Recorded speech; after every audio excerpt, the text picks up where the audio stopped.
Hey guys, and welcome to or back to my channel. So if you are new to my channel, hi, my name is Jenna and I have participated in 2 Disney international programs, but I've been accepted to 3. And because of that, I do have one of these videos already up on my channel, but I filmed that in 2020 when at the time I had only been accepted to the 2020 cultural exchange program. But now I have completed 2 programs since that first one was canceled due to the pandemic. So I wanted to not only make another video for you guys because on TikTok and Instagram I always get questions, so I was hoping to answer a lot of those for you guys today, as well as kind of have a more up-to-date video on how, as an international participant, somebody who's not domestic to the US or does not hold a US citizenship, how you can participate in the Disney College Program or work for Disney in general. So I'm so excited to be finally sitting down and doing this for you guys. And without further ado, let's get into it.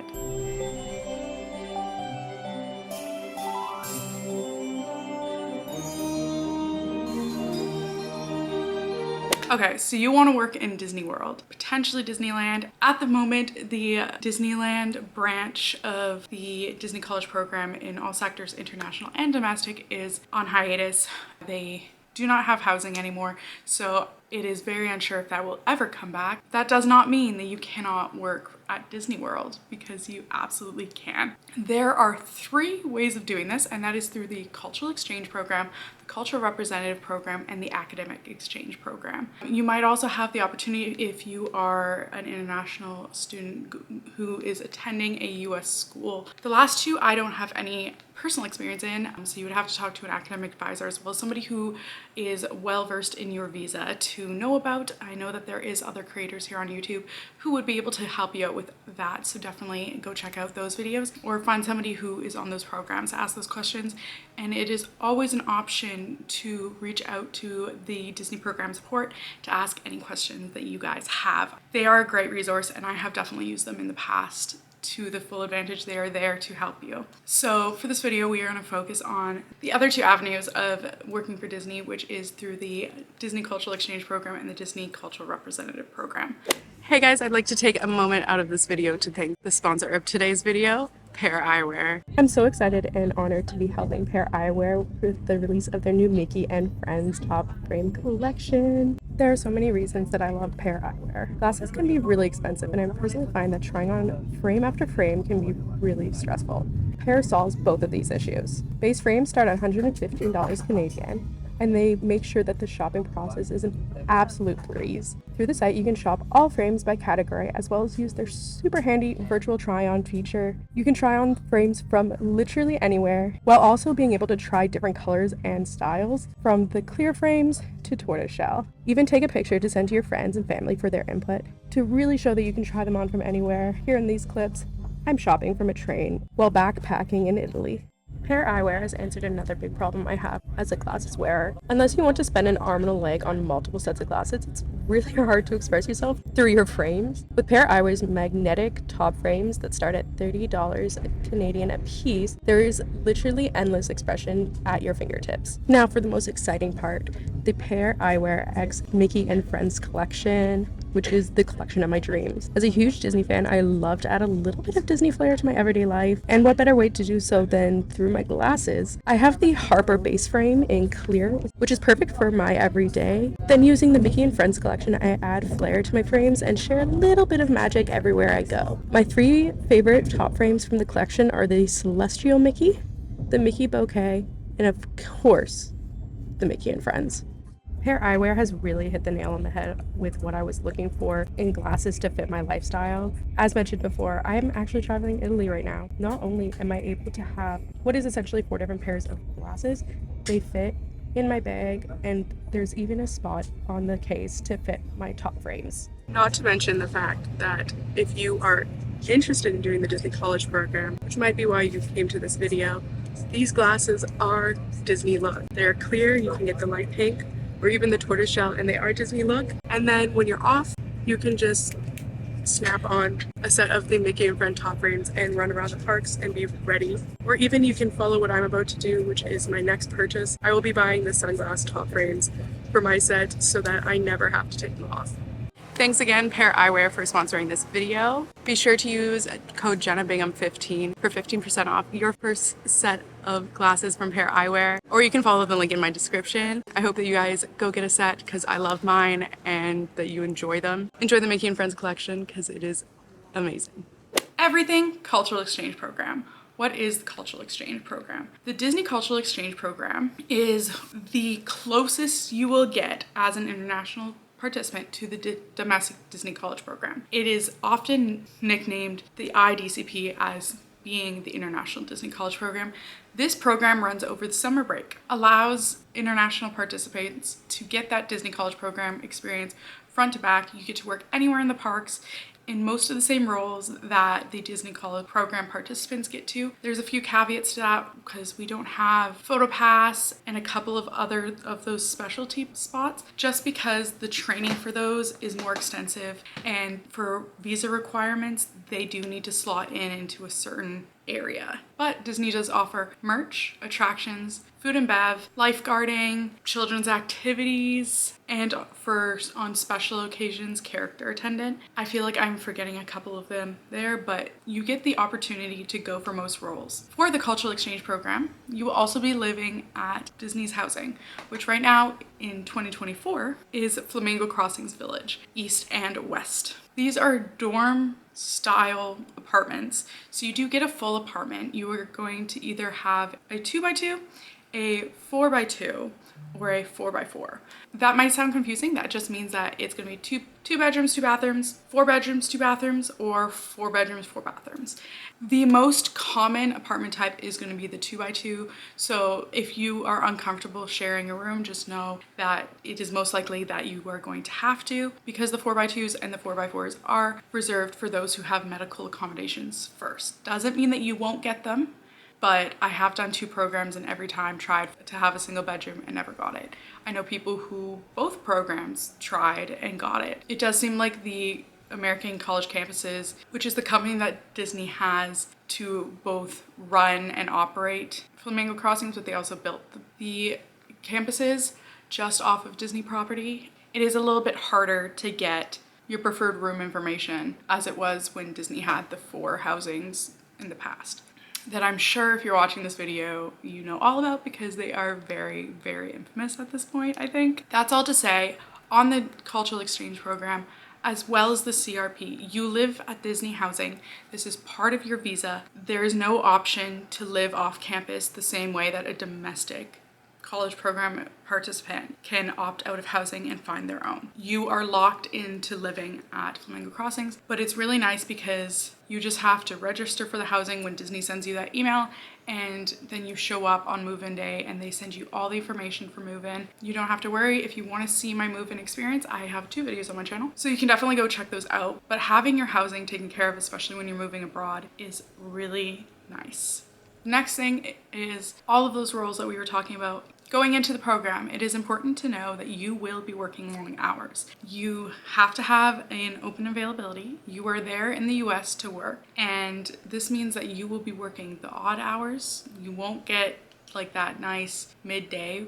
You're gonna work the brutal closes. A lot of full-timers want to have those opens, but essentially because you're working in the same capacity as a regular college program participant, you will work alongside domestic college program participants as well as other international participants and fill in those spaces that Disney needs that aren't filled by part-timers, full-timers, or potentially casual Disney cast members. The hours are gonna be long, they're gonna be hard. It's gonna be hot because you are gonna be in Orlando in the summer when it is 40 degrees and 100% humidity. It's gonna rain every day, so it's hard work, but it's very fulfilling work. So now that we have all of that aside and that information, the next thing I really want to quickly talk about before we go into how to apply and what the process looks like is a huge plus for the programs. It's that you do meet people from all around the world, and you will meet people who are like-minded, the nicest people on earth, and make lifelong friends. Basically all of the current friends that I have are from the program, and they live here in Canada, in the UK, in Mexico, and that's just amazing. It means that we're all spread out, but I'm 2 years on to a year on from my last programs, and we're still in contact. I have never felt friendships that are even close to being as amazing as the ones that I had made on the program.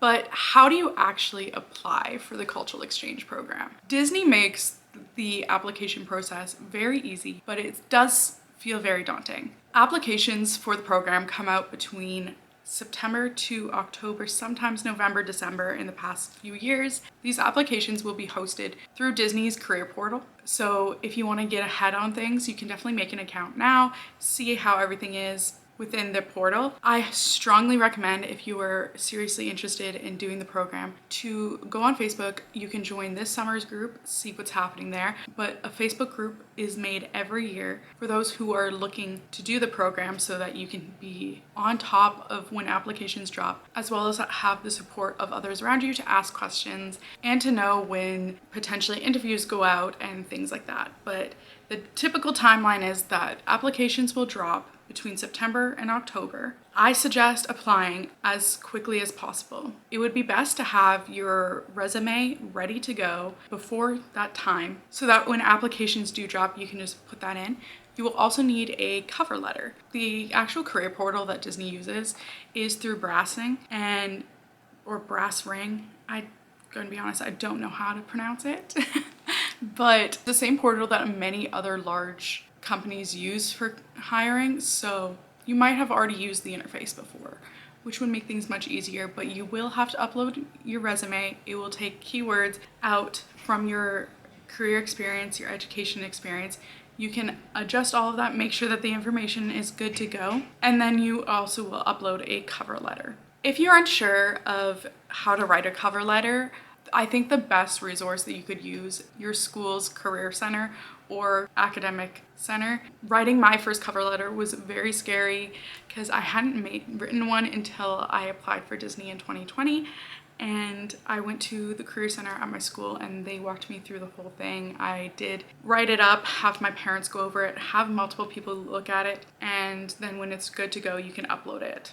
There will be a couple of other questions within the actual system before you fully click apply. If you want to see a full process of that, I do again have videos on my channel of me actually doing it that you can definitely check out. Once you've applied to the program, there is a couple of stages. It will go from in review. That just means that your application is in, it is sitting there, it's ready to go. You don't have to do anything at this point. To in consideration, that means that somebody is looking at your application or they have looked at your application, but it has moved forward and you're going to sit on it. Sometimes it doesn't even hit in consideration. You might go from in review to straight to step 3, which is the interview. Interviews are held in 2 ways.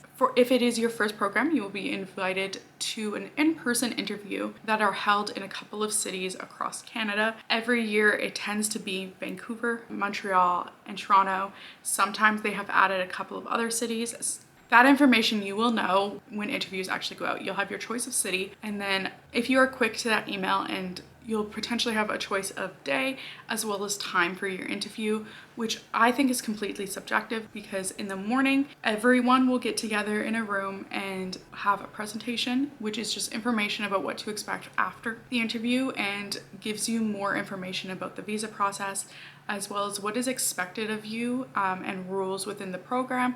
This is your opportunity to decide if this is something that you really want to do. Disney wants to make sure that you have all that information so that you make an informed decision and that all participants who move forward are good candidates. So when you hear from them, it's very basic stuff, but potentially you decide that it's not for you, and that is totally okay. After the presentation, some people like to have their interviews like right after the presentation. So like if you live in Toronto, you'd want to go have the presentation, do your interview, go home, or potentially traveled from far and you want to get it all done quickly. I personally had my presentation, it was at 9 a.m. like everyone else, and I didn't have my interview till 4 p.m. I had driven to Toronto, had 2 nights in a hotel because I knew I wouldn't get there in the morning, and it would have been too stressful to get there the night before, stay in a hotel, and then lose my hotel at 11 and have to drive right home. So I had to spend 2 nights in a hotel when I did my interview in 2020, and I was perfectly fine. I chose to have that 4 p.m. interview time so that I had time to like regroup after the presentation, because I personally have a lot of anxiety. So I liked having that opportunity to kind of like go to the mall, do some other stuff, reset, touch up my makeup, make sure that I was fully in the zone for the interview before I had my interview. If you have done a program already, you'd be brought in for what's still colloquially called the phone interview, because they used to be held via phone, and now the program's recruitment does use Zoom to host an interview. This interview is about 15 minutes and goes over what you liked from your last program, a couple of other questions, potentially about where you want to work. I know some people who weren't even asked that question but we're just, you enjoyed your last program, you did successfully, okay, good to go. I talked a lot about the character attendant role as well as my experience working at the Emporium on Main Street and how much I enjoyed that. So there are different things. As for what you're asked, if it's your first time, every recruiter is going to be different, but they tend to ask about if the dates are okay for you, what roles you are interested in, and potentially any previous work experience that goes along with those roles. They also want to hear that you love Disney as a company. So in 2020, when I had my in-person interview for what was supposed to be my first program, he asked me why the Disney College program, and I told him the story of when I first heard about it. So the interviews are not something to stress about. I find them just like an informal chat with someone, a nice little coffee talk. Definitely do not be stressed about the interview. Leading up to your interview, you will get sent a role checklist. This role checklist will have you rank your interest in the different roles that are available. It will list all roles. Some of them are not offered to international participants. However, they are still in the role checklist. My biggest tip for the role checklist, it's not scary. Obviously, it's kind of just fun to see what's available to you. But my biggest tip is if you are not interested in a role, do not put interest in said role, because you might find yourself in that role even if you put the slightest bit of interest. There's a lot of people who want to do food service, which to Disney is called quick service food and bev. And then there's on the other side people who really don't. Going into all my programs, I had a lot of experience in food service. So I knew that that was not something I wanted to do when I went to Disney. I wanted to go for an escape. So I put zero interest. And in my interviews, when I was re-asked to rank my roles, I didn't even bring it up. I was asked about it. I have Starbucks experience. I was asked about if there was an opportunity to do Starbucks, would I do it? And I shot it down. And you're completely allowed to do that. The recruiters don't mind. So just be true to yourself and make sure that you're only looking into roles that you would be happy doing, because there is a chance that you will not get your top role. The top 3 roles that people are going to get, and the most common, are quick service food and bev, merchandise, and attractions. So if there's one of those that you really don't want to do, you don't have to show any interest in it, and that is totally okay. After all interviews, you'll be sent an email to sign up for what is called Docs. It's the Disney system, which is where you're going to put in all information so that Disney has it in one place, like a scan of your passport. So if you don't have one of those, definitely have that done. If you need to renew your passport, start it now. The sooner the better for that process, because your passport has to be good for 6 months after the end of the program. Make sure that all of that is good to go. But you will have to put in a scan of your passport, other citizenship information. There's a bunch of different documents that you need to put in. One of the big documents that you'll have and you need to get filled out is a proof of student status form, which they will send you. This form needs to be filled out by you and your school, as well as stamped by your school to say that it is official. And when you have that, you will scan that in and you will send it to Disney. Sometimes Disney will send this right after interviews, sometimes like a little bit later, but it is something that you need to have done and completed in order to accept your actual offer when it comes. Offers tend to come out about mid-February. I like to say around Valentine's Day. That is like the target to when they're going to come out. They might come out sooner, they might come out a little bit later, but historically that is when they are going to come out. It's a nice little Valentine's Day gift. When offers go out, you will receive an email where you'll be able to log in to the career portal again, and you'll have your offer there. you will have all the information, and that is when you're going to find out which role you have. On your actual acceptance letter, that's when you'll find out your general role. It will tell you if it's merchandise, if it's attractions, what it's going to be, and you'll have a certain set of time. They generally give 7 days, but again, we are in post-COVID times. Sometimes it's 14 days, sometimes it's 4 days, but it will be very clear how long you have to make sure that your docs are all filled out, that you officially accept that offer through the career portal, and that you pay your program fee. That is the big one. You are gonna have to pay a program fee. I'm not sure what it is now. I know that they have raised them, but that program fee will be in US dollars, and you need to pay that in order to officially accept your offer. Once you've accepted, congratulations, you are going to the Disney Cultural Exchange Program. The Cultural Exchange Program runs from June to August. There's a variation of a couple of arrival dates and departure dates depending on the availability of roles and what Disney needs. Sometimes everyone from Canada arrives on the same day, sometimes they leave on different days, sometimes they arrive on one Monday and then the next Monday, and so all leave on the same day. But through every point, Disney will tell you what the dates are within interviews, and then it will be solidified on your letter of offer. One of the big questions that I get through my Instagram DMs is people writing to me saying that they got accepted during acceptance time, but they have like convocation or a wedding throughout the summer, and if I think that they'll be able to get the time off. Disney does not guarantee any time off. You are there to work with your visa, which for the Cultural Exchange Program is a J1 visa. You have one opportunity to go back to Canada and re-enter in the US and keep your visa. To do so, you have to get it signed and filled out, that section of your actual visa. I've never done it. I have both programs been pretty unsuccessful getting days off. Disney rolls out their time off in a quarterly basis, so they'll put out 3 months, and at the midnight when you can start request that 3 months of book offs start, people are on their phones booking off time. And as a college program student, you are the lowest on the totem pole for actually getting those dates. They are going to cater to full-time, part-time, and casual cast members before they grant time off for college program students. So if your convocation means a lot to you, I have seen people be successful with reaching out to Disney programs immediately after getting an acceptance and being able to adjust their start date, but even that is not guaranteed. I can't guarantee that for you. If that is something important to you, I would write to Disney programs immediately. Don't count on getting time off while you're on the program, is basically where that lies, I guess. So what do you do in the time between your acceptance to actually going down? So again, your acceptance is going to be about mid-February, and you're going to go down about mid-June. There's a couple of months there. Definitely start prepping. Watch YouTube videos. I have a bunch of videos on packing, prepping, and I will continue to make more on tips, tricks, things I have for you. But I do have some content on that, as well as other great creators on the internet from Canada and the UK who have made other videos on their experiences. Even domestic US YouTubers, I strongly recommend watching videos, tours of Flamingo, tours of rooms, get some ideas.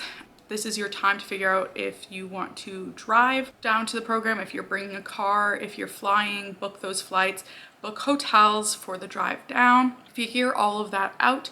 The sooner the better, the sooner the cheaper as well. That question is one of the big ones, is whether you're going to fly or drive. Once you have that decided, and if you want to bring your car, Disney will send out registration for dorms. Dorms is where you're going to fill out all your information, and Disney relays that to American college campuses for your living at Flamingo. When you register for dorms, it's going to ask you if you intend to bring a vehicle. You will register your car. The actual buying of a parking pass is going to be later, and you will get all that information once you've registered your car through dorms about how that is going to go. It is not guaranteed that you will get a parking pass. If you do not get a parking pass in the parking lottery, do not bring your car. There is nowhere around to park. People park like night to night in a couple of different places. If you do a program, you will learn. I'm not going to expose secrets on the internet. You can also get those from Facebook groups. Those are not long-term solutions. If you do not get a parking pass, please do not bring your car. It's going to be such a pain to try to bring it back and might be program ending. But if you do get a parking pass, congratulations. Figure out your route, book hotels as early as possible because it will be cheaper, and the peace of mind of knowing when you're going is good, and also knowing which border crossing you're going to cross through. Border crossing, how does that work? Well, it's super simple and very streamlined. Getting your actual visa is very, very easy. I'm a Canadian, and in Canada, you'll just get an email from FedEx saying that there is a package coming from you, and one day your visa will be at your door. All you need to do is sign that visa, send a scan of that scanned visa into your Docs account, into the prompted field for it, and then you will also have to pay a CVIS fee. This is another time where it's really good to be vigilant in the Facebook groups. Everyone will be posting that link to pay that CVIS fee. The CVIS fee is $25 US, and all it does is activate that visa and says, yes, I intend to use this visa, so that when you get to the border, you'll have to pay about $7 US for a stamp in your passport. Sometimes they don't charge you, sometimes they do. It honestly depends on if the US border officer remembers to do it or cares, but it's about $7. So your total cost for your visa is going to be about $35 US. It's not that expensive, and that's all that's going to come out of pocket for you. If you are a UK participant, Yummy Jobs will take care of this all for you. There is also information that Canadian participants will be reached out to by Yummy Jobs to fill out. But in general, the actual visa experience is very streamlined. They take care of it all. In Canada, because of treaties, Disney will just send us our visa. Otherwise, Yummy Jobs for UK participants will take care of everything, and you will be prompted at every step. But you will have to do an interview with the US Embassy in London, where you will give them your passport and it will be all mailed back to you and filled out. Something Disney also will take care of is for your first program, and if you've never worked in the US before, you will need a social security number, but Disney takes care of all of that, and they will host immigration at Flamingo and give you an appointment time to show up within your move-in week to actually go and start that process, and then you'll be mailed a social security card, which is a piece of paper, but you need to hold on to that paper for your life, because once you have a social security in the US, it does not change. So make sure that you have a system while you're at Flamingo to have that, and you have it for life. It is really nice because Disney takes care of everything for you, so you don't really have to worry. Within a month to 2 weeks before your program, you will be sent your itinerary as well as more information to fill out for your job. This I have seen posted on a couple of different websites, but essentially it's just questions and signatures that you have to fill out saying that you understand everything, you understand parameters, put in personal information, work information, and sometimes it will have your exact role in there. And then about 2 weeks before the program, you will get your itinerary, and that's when you're going to find out if you're living at East or West, as well as what your actual housing is, if it's 2x2, 4x2, 4x4, as well as your move-in time and any other appointments that you're going to have throughout that first week, because your first week is going to be very hectic. There is downtime, but there's a lot of appointments that you need to get to, training, tradition, such as like your traditions time and things like that. But that is a very exciting document to get. And then it's basically move-in. Right before move-in or during move-in or within that first week, you will get your first training schedule sent to you, which if you work in attractions, I think is very, very exciting, because that's the first time you're going to find out what ride you actually work on. You'll find out before that your attractions, when you accept your offer, you're going to find out that you're like if you're like Fantasyland East. But when you actually find out which ride is going to be on your training schedule, as well as all your costume information, but you don't have to worry about that because Disney takes care of you through every step. So you'll be told where to go on your first day, and during that first day you will be brought to costuming, shown how to do everything and where to go for all further training, and then you'll be on your program and actually experiencing everything. So the program's short, but it's short and sweet, so live up every moment and just enjoy it. If you don't electively take summer courses with your university online, then you will just be immersed in the whole Disney World, and there's nothing like it. So that is how you participate on the Disney College program as an international participant. But before we go, I want to touch on the cultural representative program and how that differs from the cultural exchange program. So as mentioned, on the cultural exchange program, you have to show that you are actively going to an accredited degree issuing institution and have your school sign off on a proof of student status, because you can only participate while you were a student after you've completed a full semester, and you can participate the immediate semester after graduating. So I graduated this year in December, but I couldn't go this summer because there was technically a semester in between. So if I wanted to work at Disney again, how would I do it? I would do it through the cultural representative program. If you know Disney, you'd know Epcot in Walt Disney World. And Epcot has this beautiful thing called the World Showcase, which has a number of different countries from around the world that you can go visit, little miniatures of.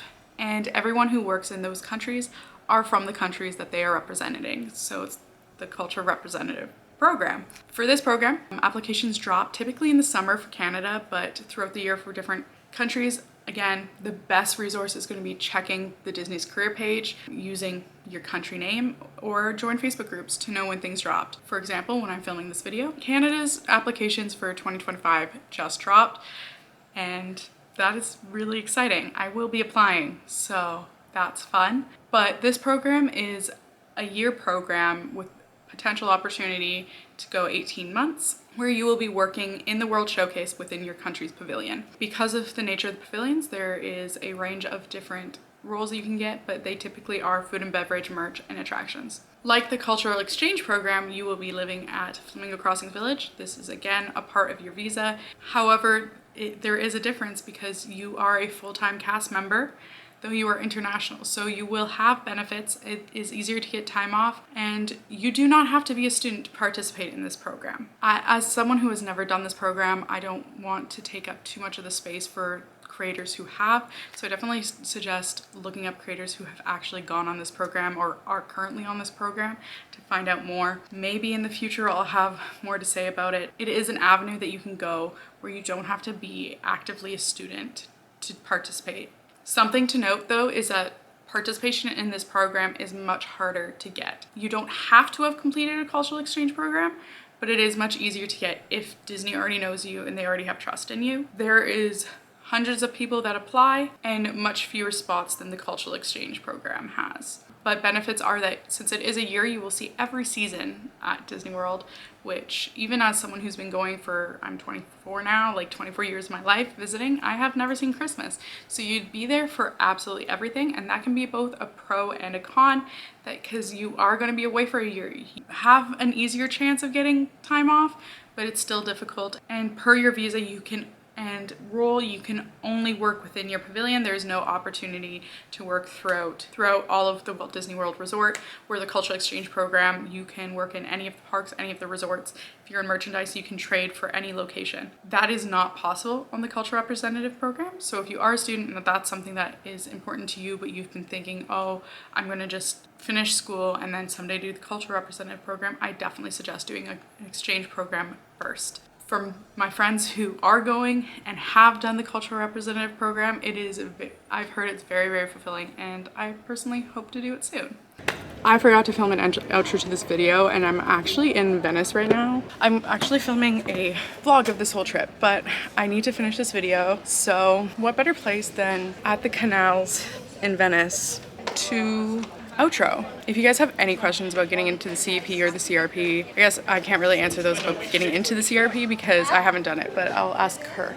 We'd love to answer. We'd love to answer. Just comment them down below. It will be like a little Q&A. I'm sure if you have questions, other people have questions, so do not worry about anything.